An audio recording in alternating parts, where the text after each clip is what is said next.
नमस्कार, बहुत स्वागत आप सभी का। दोपहर के 1 बजने वाले हैं, वक्त है म्हारो राजस्थान का। आप सबके साथ मैं हूं प्रियंका राय। बुलेटिन की शुरुआत विधानसभा की कार्यवाही से करेंगे, जहां पर हंगामे के बीच विधानसभा की कार्यवाही लगातार जारी है। विपक्ष सदन में लगातार नारेबाजी कर रहा है। स्पीकर ने मुकेश भाकर को सदन से बाहर जाने को कहा। तीसरी बार स्पीकर ने विपक्ष को हिदायत भी दी है। विपक्ष के सदस्यों से सहयोग का आग्रह किया गया। प्रश्नकाल के बाद स्थगन प्रस्तावों पर भी विपक्ष ने कोई बयान नहीं दिया, उसकी ओर से कोई प्रतिक्रिया सामने नहीं आई है। तो लगातार विपक्ष की ओर से हंगामा किया जा रहा है और लगातार तीसरी बार स्पीकर की ओर से हिदायत दी गई है कि वो इस तरीके से हंगामा न करें, सदन की कार्यवाही चलने दी जाए।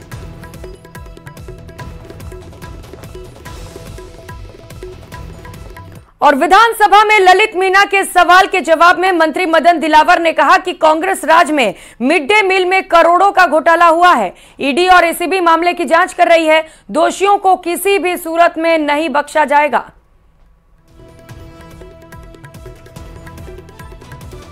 9 महीने का इकट्ठा मिड डे मील दे दिया है और जो एक गांव का मैं प्राप्ति रसीद लाया हूं, उसमें नाम किसका दिया किसका है।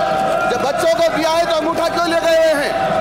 बच्चों को दिया है तो अंगूठा क्यों ले गए हैं? इससे साफ जाहिर है कि इसमें करोड़ों का घोटाला है। कांग्रेस की सरकार ने मिड डे मील में करोड़ों का घोटाला किया है और बच्चों के मुंह से दूध और मिड डे मील छीना है। इसकी जांच होनी चाहिए। ईडी जांच कर रही है, एसीबी जांच कर रही है और जरूरत पड़ी तो हम भी जांच करवा सकते हैं।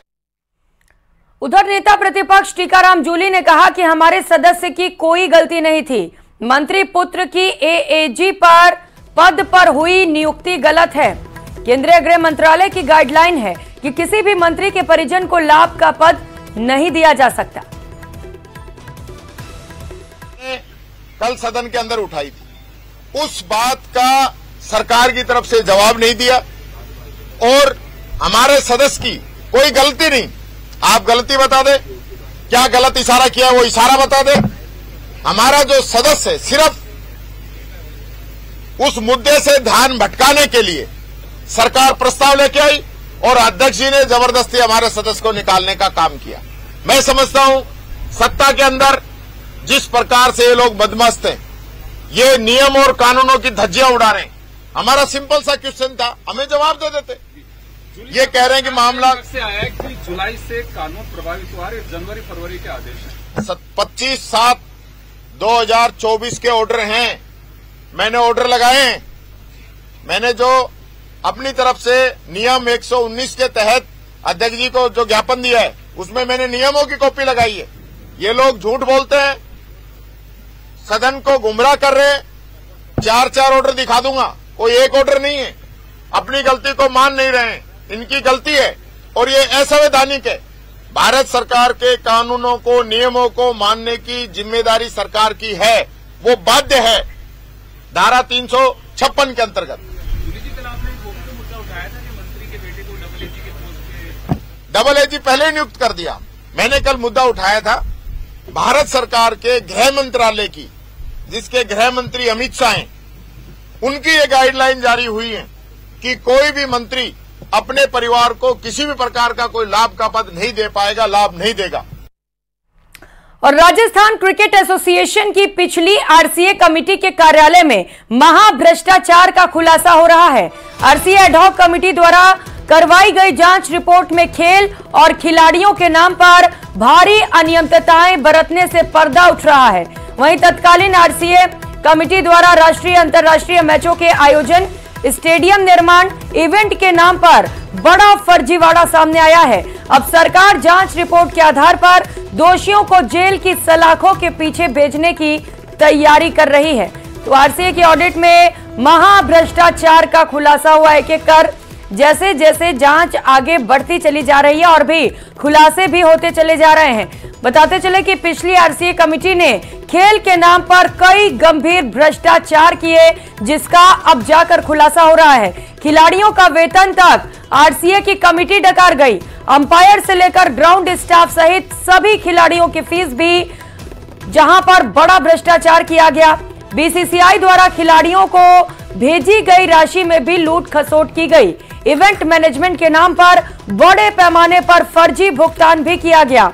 ओडीआई, आईपीएल और आरपीएल के खेलों के आयोजन में बड़ी संख्या में भारी अनियमितताएं मिली हैं और भारी भ्रष्टाचार भी हुआ है। स्टेडियम निर्माण के टेंडर आवंटन में भी बड़े पैमाने पर धांधली की गई। फर्जी कंपनियों को निर्माण और इवेंट के लिए सौंप दिए गए। वकीलों की फीस के नाम पर 3 करोड़ से ज्यादा का भुगतान कर दिया गया। आरसीए एडहॉक कमेटी ने कार्रवाई की है। आरसीए की ऑडिट में ये बड़े खुलासे होते चले जा रहे हैं। मुख्यमंत्री और खेल मंत्री को जल्द रिपोर्ट एडहॉक कमेटी की ओर से सौंपी जाएगी। पिछली आरसीए कमेटी के खिलाफ मुकदमा भी दर्ज हो सकता है। एडहॉक कमेटी संयोजक जयदीप बिहानी के निर्देश पर यह ऑडिट की गई और जब ऑडिट की गई तो ये बड़े खुलासे हुए हैं। कई मामलों में फाइनेंशियल इरेगुलरिटीज मिली है। हमने भी सीए से जांच करवाई है। कई चीज़ें ऐसी है कि जैसे जीएसटी के अंदर जो उस फर्म को काम दिया गया है उसके वो काम मेंशन ही नहीं है। कई फर्मों को एक्सपीरियंस भी नहीं है। कई फर्में ऐसी है जो काम कुछ करती है उनको काम कुछ दे दिया। इसलिए काफ़ी कुछ इरेगुलरिटीज हैं जिनकी सीए साहब जांच कर रहे हैं और उन इरेगुलरिटीज के हिसाब से एडवोकेट जो क्रिमिनल एडवोकेट हैं उनसे सलाह करके। और स्पीकर देवनानी की विपक्ष को फिर से चेतावनी दिखाई दी। उन्होंने कहा कि निलंबित सदस्य को विपक्ष बाहर भेजे। आज 4 बार स्पीकर चेतावनी दे चुके हैं। कल दोपहर बाद मुकेश भाकर को सस्पेंड भी किया गया था। विपक्ष ने भाकर को बचाने के लिए मोर्चाबंदी जारी रखा है। सदन में हंगामे के बीच लगातार कार्यवाही जारी है। तो स्पीकर देवनानी की ओर से लगातार चेतावनी पे चेतावनी दी जा रही है, लेकिन विपक्ष है कि मानने को तैयार नहीं है। लगातार विपक्ष हंगामा कर रहा है, जिसके चलते सदन की कार्यवाही में भी दिक्कतें आ रही हैं। हालांकि विपक्ष की लाख कोशिशों के बावजूद, विपक्ष के भारी हंगामे के बीच भी लगातार सदन की कार्यवाही जारी है और स्पीकर की ओर से विपक्ष को चेतावनी भी दी जा रही है।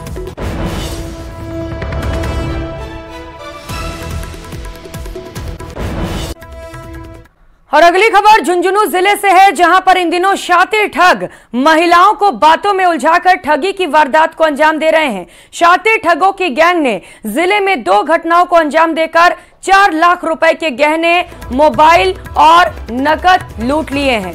चिड़ावा और झुंझुनू शहर में 2 महिलाएं शातिर ठगों की शिकार हो गई हैं। झुंझुनू शहर के यूको बैंक के पास रहने वाली सुमन देवी सुबह मंदिर से घर लौट रही थी और इसी दौरान रास्ते में 2 युवकों ने पता पूछने के बहाने उन्हें रोक लिया। डॉक्टर का पता पूछा। दोनों ने सावन में विशेष अनुष्ठान के लिए आने की बात कहकर खुद को सिद्ध बताते हुए देवी के दर्शन कराने और उसके परिवार पर देवी प्रकोप होने का डर दिखाया। आरोपी महिला को बातों में उलझाकर गहने, पर्स और मोबाइल लेकर फरार हो गए। चिड़ावा कस्बे में भी एक शिक्षिका को माता के दर्शन कराने की बात कहकर 1,25,000 रुपए के गहने ठगने की वारदात सामने आई है। तो पुलिस आरोपियों की तलाश के लिए सीसीटीवी फुटेज भी खंगाल रही है।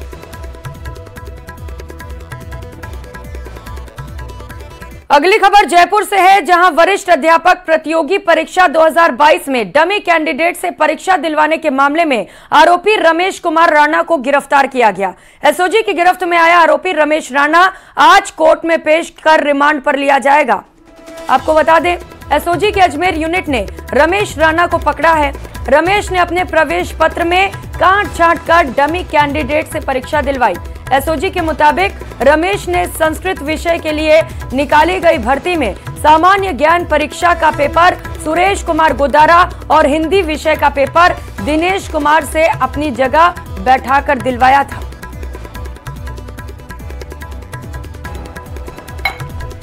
और रुक करेंगे अगली खबर का। सीकर के खाटू श्याम कस्बे में मास्टर प्लान का विरोध लगातार तेज होता चला जा रहा है। अब इस मास्टर प्लान के विरोध में 8 अगस्त को खाटू श्याम जी कस्बे में बंद का आह्वान किया गया है।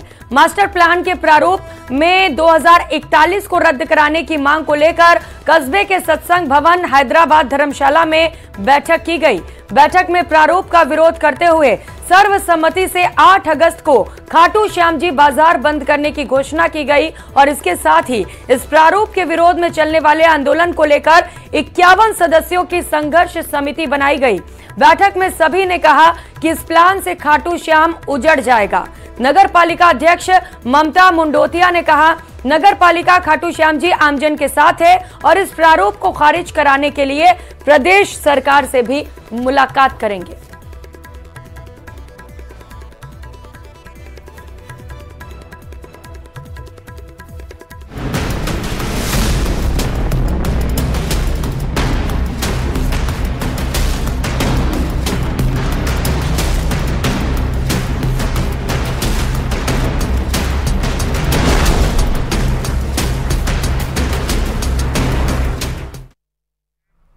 और अब बात बारिश के आफतकाल की करेंगे। प्रदेश में पिछले 24 घंटे में बारिश की स्थिति बनी हुई है।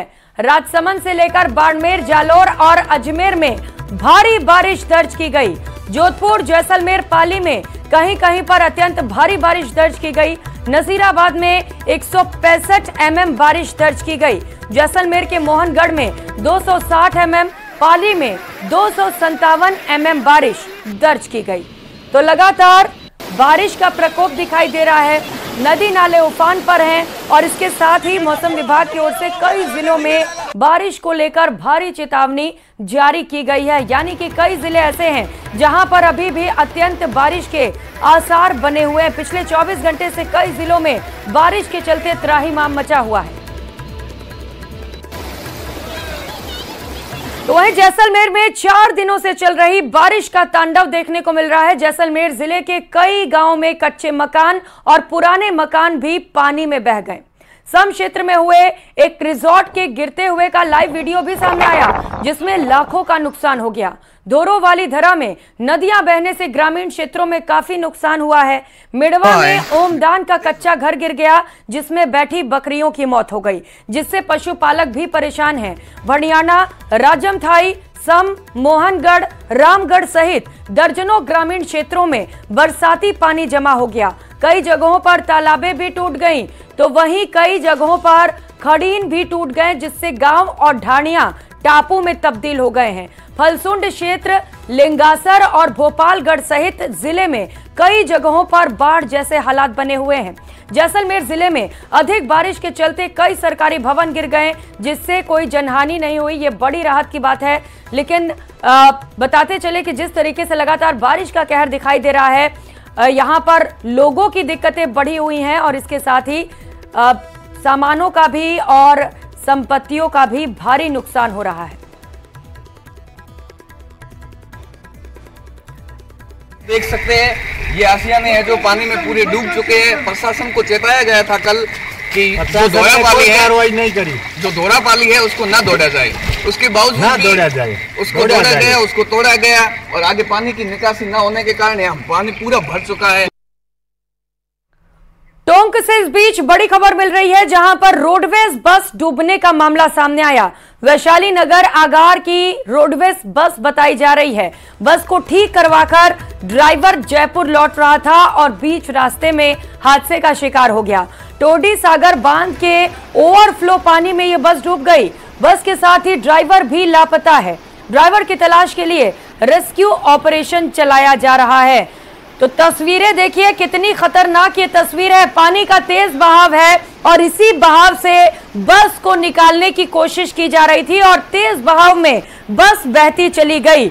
अब बताते चले कि ड्राइवर भी लापता है। हालांकि ड्राइवर के ढूंढने के लिए लगातार रेस्क्यू ऑपरेशन चलाया जा रहा है, लेकिन बार बार प्रशासन की ओर से आपसे अपील की जा रही है। न्यूज़ 18 भी आपसे अपील करता है कि इस तरीके से अपने जान माल को नुकसान में और खतरे में बिल्कुल मत डालिए, क्योंकि ये रिस्क आपकी जिंदगी पर भारी पड़ सकता है।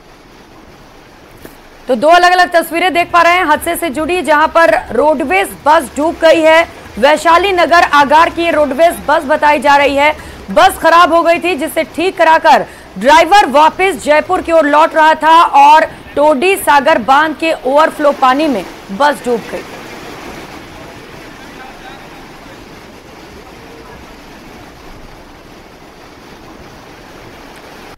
तो दो अलग अलग तस्वीरें देख पा रहे हैं। तेज बारिश का प्रकोप जारी है। कई अलग अलग जिलों से खौफनाक तस्वीरें भी सामने आ रही हैं। तो वहीं पाली जिले में जमकर बारिश हुई। कई कॉलोनियों में बाढ़ के हालात बन चुके हैं। कॉलोनियों में बह रहा है 3 से 4 फीट तक पानी, जो लोगों को डरा रहा है।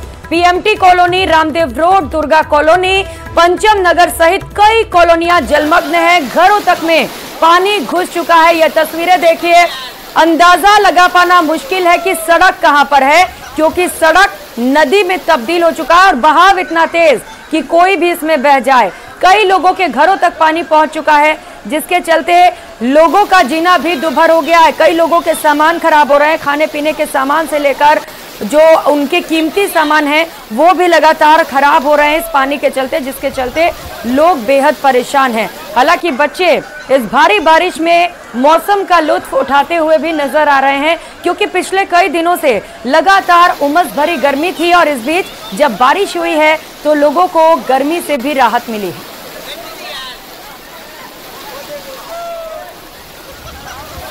तो दो अलग अलग तस्वीरें देख पा रहे हैं आप। पहली तस्वीर जहां पर बस्ती में पानी भर चुका है, लोगों के घरों में पानी भर चुका है, लेकिन कई बच्चे इस बारिश का लुत्फ उठाते हुए यहां पर नजर आ रहे हैं, जो पानी में खेलते हुए आप देख सकते हैं। और दूसरी तस्वीर में आप देख पाते हैं जहां पर घरों में पानी भर जाता है और लोगों की परेशानियां बढ़ जाती हैं। पानी को घरों से निकालने की कोशिशें भी लगातार जारी हैं। अजमेर से इस बीच बड़ी खबर है। अजमेर की फाय सागर झील ओवरफ्लो हो गई है। तेजी से पानी बाहर की ओर निकल रहा है। पानी की निकासी की जा रही है, जो लोगों के लिए मुसीबत बन सकता है। प्रशासन ने 50 से अधिक कर्मचारी तैनात कर दिए हैं। गंज थाना पुलिस झील के आसपास गश्त कर रही है। झील पर घूमने वाले लोगों पर भी पाबंदी लगा दी गई है, क्योंकि यहां पर बड़ा खतरा हो सकता है। बहाव क्षेत्र वाले लोगों को भी सतर्क रहने के निर्देश दिए गए हैं। फाय सागर झील में 27 फीट से अधिक पानी भर चुका है। तो वहीं टोंक जिले में बारिश से ज्यादा अव्यवस्थाओं ने लोगों की मुश्किलें बढ़ा दी। भारी बारिश के बाद कई गांव के लोग गांव में कैद होने को मजबूर हो गए। जयपुर कोटा नेशनल हाईवे पर भरनी गांव के इसी तरह के हालात बने हुए हैं। एनएचएआई की लापरवाही पर बारिश में लोगों पर यह भारी पड़ रहा है। हाईवे के दोनों तरफ बनने वाले नाले नहीं बनाने की वजह से अंडरपास में पानी भर गया। गांव के मुख्य रास्ते में बारिश के समय 5 फीट तक पानी आ जाता है। ऐसे में लोगों की आवाजाही बंद हो जाती है। बारिश रुकने के बाद भी लोगों को 2 से 3 फीट पानी के अंदर से ही गुजरना पड़ता है। तो तस्वीरें देख पा रहे हैं आप किस तरीके से बारिश के चलते लोग परेशान हैं।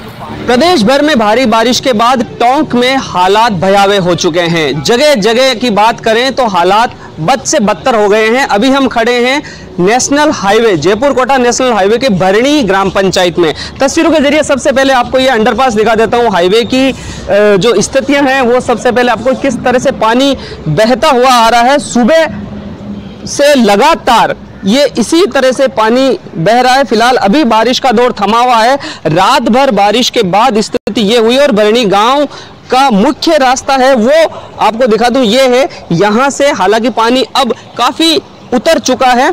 करीब 5 से 6 फीट पानी यहां पर था और तस्वीरों के जरिए एक बार फिर आपको दिखाना चाहूंगा कि ये 6 फीट पानी की स्थिति में ग्रामीणों का आना जाना पूरी तरह से यहां से बंद हो चुका था। हाईवे के दोनों साइड में नेशनल हाईवे ने नालों का किस तरह से निर्माण किया, क्या स्थिति ही और अब क्या स्थिति गांव में है। हमारे साथ सरपंच मुकेश जी यहां पर मौजूद है। आपसे जानना चाहूंगा क्या स्थिति, क्योंकि बारिश के बाद में खुशी का माहौल, खुशी किसानों के चेहरे पर रहती है, लेकिन भरनी के गाँव के लोग सोचते हैं कि बारिश ना आए तो ज़्यादा अच्छा है। हमारे यहाँ पे तो मैं पिछले करीबन 4 साल से ज़्यादा तो मेरा कार्यकाल हो गया और करीबन आज 35 से ज़्यादा मेरी एज हो गई। जब से मैं समझने लगा हूँ, जब से कंटिन्यू ये स्थिति बनी रही है और जब ये उससे भी ज़्यादा जो बेहतरीन जो हालत हुए, सबसे ज़्यादा जो ख़राब हालात हुए हैं, तो जब ये हाईवे का जो काम हुआ है उसके बाद में बहुत ज़्यादा हालात खराब। आज लोगों को पानी में खड़ा रहना पड़ रहा है क्योंकि गांव का जो मुख्य रास्ता वो पूरी तरह से बंद हो चुका है, चाहे बाइक हो, चाहे ट्रैक्टर हो, या कोई बड़ा वाहन हो, या पैदल हो, इसी रास्ते से होते हुए गुजरना पड़ रहा है। ये मेन भरनी का मेन रास्ता है, ये पूरा बाजार है। इससे पहली तरफ भी हमारा उधर भी पूरी आबादी है, दोनों तरफ हाईवे की आबादी है, उधर बाजार है, इधर ये पूरा मेन भरनी में जाने का। ऐसी स्थिति में चाहे स्कूल जाना हो, चाहे अस्पताल की रात बिरात नौबत आती हो, क्या स्थिति बनती है? मैं आपको बताना चाहूँगा, जहाँ अपन खड़े हुए हैं यहाँ तो फिर भी ठीक ठाक है, इससे पहले तरफ अगर उधर निकलेंगे तो उधर करीबन कमर से ऊपर का पानी है। और ये स्थिति हर साल है और प्रशासन को कंटिन्यू मैं बताता रहा हूँ कि हाईवे वालों की सबसे ज़्यादा लापरवाही है कि इनके पूरी तरह से इनके नाले डैमेज हो चुके हैं, पूरी तरह से इनके नाले चौक हो चुके हैं, इसलिए दोनों तरफ से पानी का कोई भावुक नहीं है। ये कंटिन्यू यही हालात हमेशा बने रहते हैं। क्या ये भारी बारिश के बाद स्थिति बनी है या थोड़ी बहुत बारिश के बाद में ऐसी स्थिति बन जाती है? अगर थोड़ी बहुत भी बारिश आती है तो भी ये स्थिति रहती है, क्योंकि हाईवे के जो नाले हैं ये पूरी तरह से चौक हो चुके हैं, इनमें पानी का किसी तरह से निकासी है रही नहीं है। तो अगर थोड़ी बहुत भी अगर बारिश आती है तो यही स्थिति यहाँ पे बन जाती है। और मैंने कलेक्टर से लेके मैंने सभी को, पूरे प्रशासन को मैंने बताया, और हाईवे वालों के तमाम अफसर से मेरी कंटिन्यू बात हो रही है। इससे पहले जब कलेक्टर साहब का प्रेशर रहा तो पूरे अधिकारी यहाँ मौके स्थिति पर आ गए। बाकी इतनी लापरवाही मैंने देखी है आज हाईवे वालों की कि जबकि इनका इंस्ट्रूमेंट में दोनों साइड में बड़े नाले और पक्के नालों का निर्माण होना चाहिए। मेरे इससे थोड़ा आगे निकलते मेरे कच्चे नाले भी नहीं बने हुए। बिल्कुल, ये स्थिति नेशनल हाईवे के किनारे बसे भरनी गांव की है। तस्वीरों के जरिए फिर एक बार दिखा दूं, ये अंडरपास है, अंडरपास से अब पानी का उतार है वो कम हो चुका, कारण कि शाम के समय में कम हो चुका है। लगातार सुबह से ये पूरा भरा हुआ था, ऐसे में लोगों का आना जाना पूरी तरह से बंद हो चुका था। भरनी गांव के लोग अपने ही गांव में कैद होकर रहने को मजबूर हो गए हैं और इसी पानी यानी कि 5 से 6 फीट पानी के अंदर से होकर के लोगों को गांव में जाना पड़ रहा है और वहीं से गांव के लोगों को बाहर आने के लिए इसी पानी के अंदर से आना पड़ रहा है। न्यूज़ 18 राजस्थान, दौलत पारिक, टोंक। फिलहाल यहाँ रुकेंगे एक छोटे से ब्रेक के लिए। आप देखते रहिए प्रदेश का नंबर 1 न्यूज चैनल।